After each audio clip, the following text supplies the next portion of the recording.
Sounds Good is sponsored by Anchor.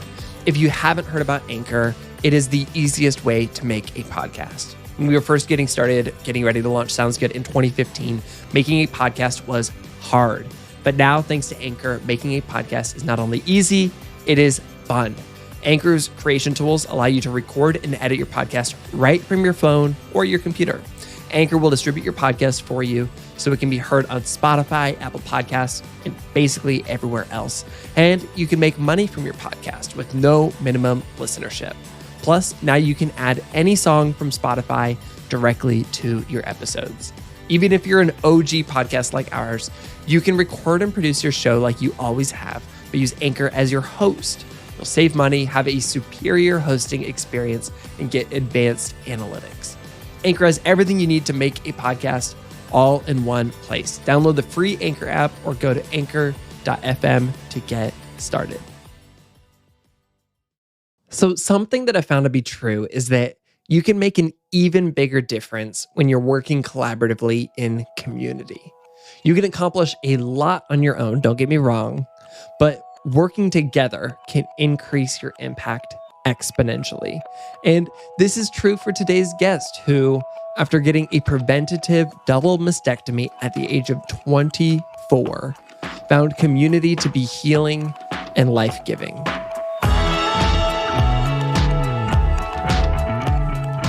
This is Sounds Good. I'm Brandon Harvey.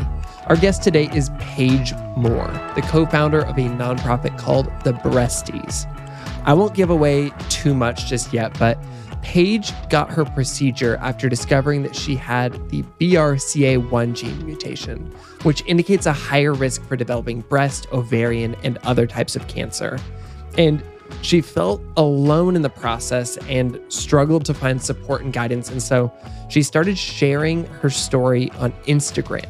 And then eventually that turned into founding the Breasties. It ended up changing her life and the lives of so many others, because now she's built this incredible community of other women going through a similar experience. And she's helped hundreds of women find support through their in-person and online programming, including retreats, virtual events, and a Facebook group. The organization and this community, their work has been shared by Pop Sugar, Refinery 29, Bustle, Today, and so many other platforms. I absolutely loved getting to have this conversation with Paige to talk about how she built from the ground up this community that she wishes that she had had earlier in her journey. And I also loved getting to talk about how by simply sharing her story, she invited others to do the same. My hope is that today, her story will inspire you to show up in the world as yourself, even when it's challenging, and embrace the power of community so we don't have to face life's challenges alone. So without any further ado, my conversation with Paige Moore. Paige, when you were 22, you discovered that you carry the BRCA1 gene mutation. And for those listening who don't know what this means, Mayo Clinic basically explains it like this. They say a positive test result for the BRCA1 test mutation means that you have a mutation in one of the breast cancer genes and therefore have a much higher risk of developing breast cancer or ovarian cancer compared with somebody who doesn't have the mutation. But a positive result doesn't necessarily mean that you're certain to develop cancer, just a higher likelihood. And so you were 22, you discovered that you carry this gene mutation. And then in the next 2 years, you made the choice to get a preventative double mastectomy. And I know that you've described how during that time you were looking for support or guidance online from others who had gone through this experience or a similar experience. And I'd love to just start by asking you, what was that process of looking for support and guidance like for you? Okay, first of all, you did your homework. That was amazing. I'm so impressed. You nailed the timeline. Basically, every single person in the world has the BRCA1, BRCA2 gene, right? You have it, I have it. Men, women, they, them, doesn't matter, right? We all have it. And they're your cancer fighting genes. So all day long, they're fighting cancer. Mine are mutated. They're broken. So you're right. At 22, I found out I carried this genetic mutation, giving me an 87% chance of developing breast cancer in my life, 67% chance of developing ovarian cancer in my life. And it also gives me an increased risk of melanoma, skin cancer, eye cancer, basically pancreatic cancer, like all these other kinds of cancers. And I just really, like, my whole life changed. I was 22. I landed in New York City, had just got my dream job working as a TV producer for Good Morning America, and I felt unstoppable. And that feeling of being unstoppable, I was stopped in my tracks. I remember getting this diagnosis and looking in the mirror and feeling like my life was over. And it didn't feel like an if, it felt like a when. And so, yeah, you're exactly right. At 24, I decided to take my life into my own hands and take my chances of 87% of developing breast cancer and decreasing that to, I think, below like 3%. Wow. Because it didn't feel like an if, it felt like a when. I'd lost almost every woman on my dad's side of the family to either breast or ovarian cancer. And I just said, this stops with me. This is not going to be me. I'm a go-getter. I don't wait for anyone or anything. And it's not going to be any different with cancer. I'm going to do everything I can in my power to prevent this. That's incredible. And I know you to be a really strong person, an independent person, but also I know that like you want to have other people to talk to about this. I'm sure you had a million questions about what this process was like, and what was the process of looking for other people who could almost support you or understand what this journey would be like. Yeah, exactly. No, you're totally right. So I went online and tried to find anyone else going through this. And I essentially came up empty-handed. This was 4 years ago. So Instagram wasn't what it is today. There weren't people really sharing their stories like they are now. It was really this app of just, people posting like their coffee or their lunch or, kind of even more so a highlight reel. And I really couldn't find anybody my age going through this who felt empowered, who felt good about it. Everything was those worst case scenarios. When you like go on Google and you search anything, it's like the worst case scenario. It's really scary. Like, don't go on WebMD. It was that. And I just remember closing my computer and being like, that is not going to be me. This is not the end of my life. This actually can be the start. And I felt so lucky. I felt like knowledge is power. I have the ultimate gift of giving myself more time. I get to beat something before I actually get something. I felt lucky. I felt grateful. And so I just decided like, I'm going to put out into the world everything that I needed. And I just thought about my little sister, Cammie. She's 11 years younger than me.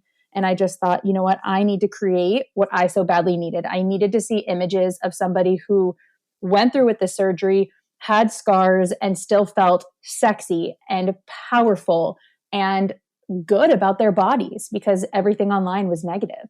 And so I went through my surgery, and I remember looking down at my chest for the first time. And, I identify as a woman, she, her, and breasts are like a huge part of like femininity, right? Like what society tells you. And so I was so scared to look down at my chest and feel like I wasn't, like society standard of a woman anymore.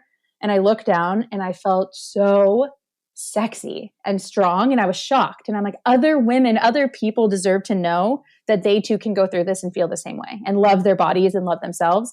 And so I started sharing my story on Instagram and had no intention of really helping anyone other than my little sister, just because I didn't think anyone would ever find it. And turns out that first it was tens and hundreds and then thousands of women around the world started connecting with me and my story. And we created this incredible community, naturally just called them Breasties, like breast friend. And from there, it kind of just like took off. And I started hosting, I was a breaking news TV producer. And so anywhere I would travel for like a breaking news story, I would just stay an extra day. And I would post on my Instagram, I'll be at this place at this time, come if you can, like essentially doing what, every parent's worst nightmare is, like meeting strangers on the internet, like come find me.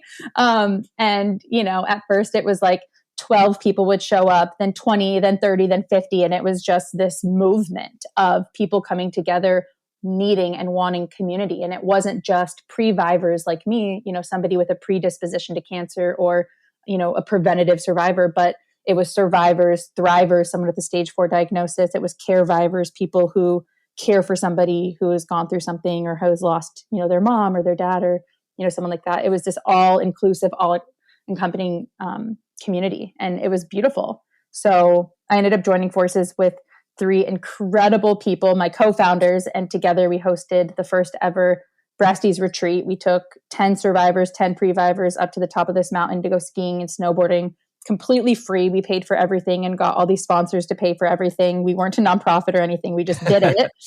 And we got to the top of the mountain and we all took our tops off, and it was so liberating. We like raised our arms in the air and we're like, we are here. Pink's anthem plays in the background, and we ski and we snowboard down, and we're like, wow, like our bodies are so capable. We can do anything and everything we did before we were diagnosed. And it was so powerful. And we got back from that weekend and our inboxes were flooded. Let me tell you, it was like hundreds of messages from people being like, when is the next one? And we just looked at each other in awe, like, oh my God, we have something here. So we got our 501c3 status, registered to become a nonprofit organization, and then since have hosted, it would have been way more if it wasn't for the pandemic, but hosted, I think, 12 or 13 free wellness retreats. We hosted a Camp Breasties for 500 women around the world came together for this weekend of wellness in the Poconos. We hosted our ambassador retreat for 60 plus women in Texas last year. And then now we've just pivoted and done every single week we do events online virtually. And it's just been an ever growing community ever since. So that's kind of the story that you didn't really ask for in a nutshell. No, that's incredible. And it's so wild because I love how quickly it just snowballed from you sharing on Instagram and thinking, I'm just going to share this for my sister. I'm going to put this out in the world. I wish I'd had this, to so many people finding comfort and solace and community in your words and in your photos. And then all of a sudden, like, snowballing to becoming a nonprofit. I guess I want to ask, like, you didn't have to start this nonprofit. Like, you didn't have to create this movement. You didn't have to create this community. I know it's a lot of work. What was the motivating reason why you decided to do the hard work to make this thing happen? Because, like, there's no rules saying you have to do this. No. Oh my gosh. There's nothing saying you have to. And in fact, there was everybody telling me not to. Everybody telling me that this was going to be listen, my parents thought I was crazy when I told them I was quitting my career. I'm a 4-time Emmy award-winning TV producer, and I left this incredible career behind to do this. And, I'm so proud to say that, I've never taken a dollar from the nonprofit. 100% of every dollar goes directly back to the organization. I don't take a salary. I started 2 other businesses on the side to support myself, which has been awesome. Never thought I was going to be an entrepreneur, but here I am. And never thought I was going to be a founder, but here I am. But, I think the answer to that is, let me ask you a question. Have you ever felt alone? Yeah, absolutely. Like, have you ever felt like you were the only person in the world going through something? And it was like, how am I going to get through this? My friends, my family, my partner, like I feel so alone. Because for me, at least, when I went through this, like I said, I had everything going for me, right? I had an amazing boyfriend, so many friends, great family, great job, like, the dream life. And I get this diagnosis and I'm like, everything crashes down and I have nothing. Like, it feels like you have nothing. It feels like I am the only young woman in the world going through this. I cannot find anyone who gets it, because my friends, my family, like my friends are like talking about brunch and boys, and they cannot wrap their heads around this decision I have to make, because it's a choice. Being a pre-vivor, listen, I feel grateful. I'm not a survivor. I didn't have a cancer diagnosis. I have a genetic mutation diagnosis. It's completely different. So it's a choice. You have to sit there not knowing, like, am I ever going to get cancer? 87%. That's not 100%. It's a really messed up thing that you're like playing with, and they can't wrap their heads around it, and you don't want them to, because you want to protect them. And so you feel so alone, even though you're surrounded by so much love and support. And I'm like, I never want anyone else to feel so alone. And on top of that feeling of alone, or that feeling of loneliness, on top of that, there is like so little information. So I'm going through this and I'm like, I don't know I have options. I don't know I have choices when it comes to my reconstruction, when it comes to my actual surgery, and I have no one to ask. So I'm like, how do you not do something when you have the opportunity, the responsibility to change people's life, to make an impact, to leave the world better than when you came into it? How do you just say, yeah, I'm good. I'm gonna go to brunch. Like, it's like, I felt like I didn't feel like I had to, like I wanted to, like I felt so lucky. I felt like I'm so spiritual and like woo woo. I'm like, wow, like I was given the ultimate gift of like this amazing community looking to me, trusting me, being like, please help us. And I'm like, okay, like let's go. And if I'm going to do it, I'm going to do it 100%. I didn't even think about it, honestly. I was just like, let's go. Like full speed ahead, jumped right in, like, let's go. And it's been the best, most like amazing experience of my whole life. And it's hard, I mean, everyone's like, oh, if you do what you love, you never work a day in your life. I'm like, oh, excuse me. Like you work 24 hours a day, but it doesn't feel like work because you wake up every single day. I wake up every day. First thought to comes to my head is, oh, I cannot wait to see what today is going to bring to me. So excited. Hell yeah. Second thing is like, you're just excited. You're so excited. And then the second thing is like grateful. You're like, I can't believe I get to do this. And I think if everything in your life, instead of being like, I have to, it's like, I get to, oh my God, that's life changing. And if you don't feel like that, you have to do something to change it because life is short. We are going to take a quick break and we'll be back with more of this conversation with Paige Moore.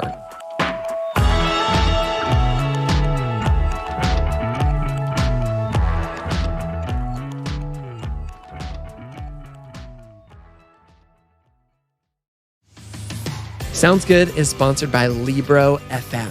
And Libro FM is one of my favorite sponsors. As you may know already, I've been using them for years. They are the company that lets you support a local bookstore every time you download an audiobook. And you can choose the bookstore that you want to support. And so this week, in the midst of more and more news about the heartbreaking attacks we've been seeing against the Asian American and Pacific Islander communities over the last few months, really, what an incredible opportunity we have to go in and choose an AAPI-owned bookstore to support.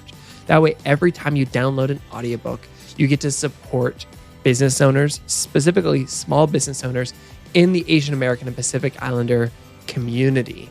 Now, we've put together a list with our good friends at Libro FM, and we are linking it in the show notes. And what you could do is you can go ahead and sign up for Libro FM or go into your settings and you can choose one of these bookstores to support. And every time you download a new audiobook, they are going to get credit for this.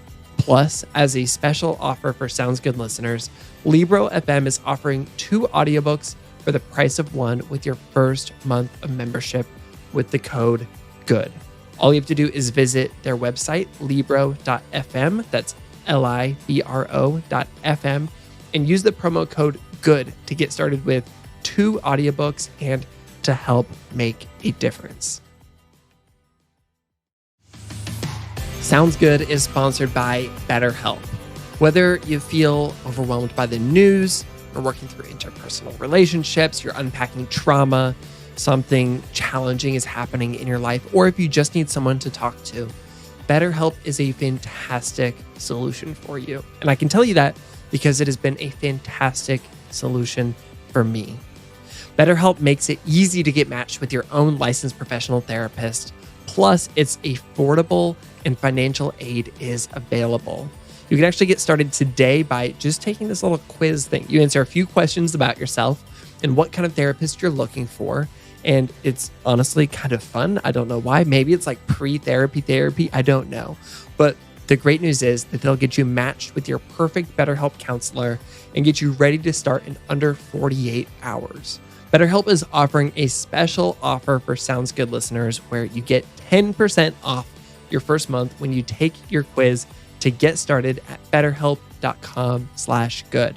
When you use that code, it helps them know that we sent you and it helps support this show.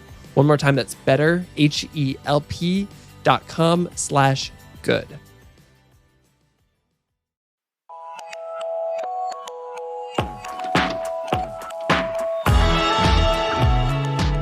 You're putting all this work in, you're creating this incredible community. What has the impact been? What has the experience been like for all of these other people in your community? I think that the biggest impact is that people, don't feel alone, and people see and realize, and when I say people, I'm including myself in this, people realize like, you can just be yourself. In general, people aren't drawn to perfection in others. people are drawn to like your energy, your shared problems. Like, I think the ultimate like life experience is when you look at another human being and you're like, I get it, or I've been there, or me too. And so I think the reason the Breasties is so successful is because we're unlike all the other organizations. You know, I've been to a lot of other organizations, events and whatnot, and not even other organizations, right? In general, it's like, I don't know if you've been on Clubhouse at all, but like I've like popped into a bunch of chats and everyone's like trying to be like so professional or like have it all figured out. And I'm like, no, like we don't have to be perfect, you guys. We don't have to be like have it all figured out. Like you just have to be yourself. And I know that sounds corny, but like the secret sauce of the Breasties, and I think of like myself maybe even, is just like, be you. Just like start where you are, start with fear, start with pain, start with doubt, start with your hands trembling and shaking, but just start and don't stop. And like, don't be afraid of what people think. Don't be afraid of like not being perfect. Like, listen, I don't have a degree in nonprofits. I have no idea what I'm doing, but I'm not faking it like I do. I'm just showing up authentically as I am. And I'm filling this need that I know I had. And I listen to my community. I am a part of the community. And I'm not like pretending to be anything other than one with my community. I think community is at the core of everything. And when you really think about your community, you're going to be the best and the strongest community out there. My final question for you is, I would imagine that there's somebody listening to this who, you know, for a different reason than you, has felt alone at some point, has felt like they didn't have anybody to connect with about something deep happening in their life. What advice do you have for them on next steps, whether that's just, you know, the next right step or creating something like you created in response to that feeling? I think two things. One, if you feel comfortable, start sharing your story. You matter. Your story matters. You are so important, and your voice and your story deserves to be told. So put it out there. Even if you're sitting here being like, oh, so many people have the same story. Nobody has your story. Nobody has your voice. Share your story. Put it out there. If you build it, they will come. I believe that wholeheartedly. Share your story. People will connect with you and be there to listen. And I think that helps create community, is when you authentically just share who you are. A. B, I think reach out. Those two words I think are the most important words when it comes to building community and not feeling alone. Reach out. Don't feel weird about it. Don't get in your head about it. Go on social media. It's such a beautiful, powerful tool if it's used the right way. Find other people going through what you're going through. Search hashtags. Reach out to them. Introduce yourself. Interact with their content. Like, comment on them. DM them. And don't give up. Not in like a creepy stalker way, but you know, a lot of times like I'll get a DM and I won't see it, right? Don't give up. Don't take it personal. Keep going. Comment on their stories. Comment on their posts, things like that. Or interact with other people there, because you already know you have that connected, like shared interest. That's how you build real friendships. This might sound crazy. I like most of my best friends to this day are my Breasties, people I've met on Instagram at events. And these are some of the most incredible, best people in the world. I just got a matching tattoo, my first tattoo ever, a lightning bolt with two of my best friends that I met through this community. Like, those are lifelong, for real, once in a lifetime, lightning only strikes once best friends. And that happens through Instagram. So I wholeheartedly believe in the platform and the ability to reach out and make connections. That is beautiful. And Paige, I'm just so grateful for you bravely sharing your story, inviting others to do the same, and creating community in safe places through that. And then also, I'm just so grateful for you sharing your story today. Thank you. Well, I appreciate you a lot. And also, if anything resonated with you, please find me. You can find me at Paige_Previver on Instagram. And of course, the Breasties at _Breasties on Instagram too.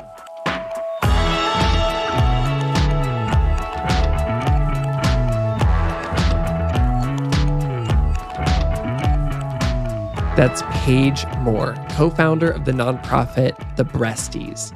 Follow along with Paige on Instagram at Paige_Previver and The Breasties at _Breasties. You can learn more about the organization online on their website, thebreasties.org. If you want to show your support, you can make a donation to help them continue their important work, or make sure to just keep them top of mind and recommend them to a friend who might find their community to be helpful. This podcast was created by Good. At Good, we help you feel more hopeful and do more good. You can find more good news and ways to make a difference in our weekly email newsletter, our beautiful print good newspaper, or online at goodgoodgood.co. This episode was created by Kaylee Thompson, Megan Burns, and me, Brandon Harvey. It was edited and sound designed by the team at Sound On Studios, and you can find out more about their work at soundonsoundoff.com. If you want to support the show, here are 2 things you can do. The first is just make sure you're subscribed wherever you listen to podcasts. Just hit that follow button in your favorite podcast app, and you'll get every future episode downloaded. You know how it goes. Thing number 2, share about the podcast. I think one of the best ways to do that, take a screenshot of your podcast app, share it on your Instagram story. If you want to get fancy, go to Spotify, hit that share button, and post about it straight to Instagram stories from there. Whatever you do, thank you so much for sharing good news and good action with your community. And with that, that is a wrap for this week's episode. Go out and share your story, and we'll be back next week with more good news and good action. Sound good?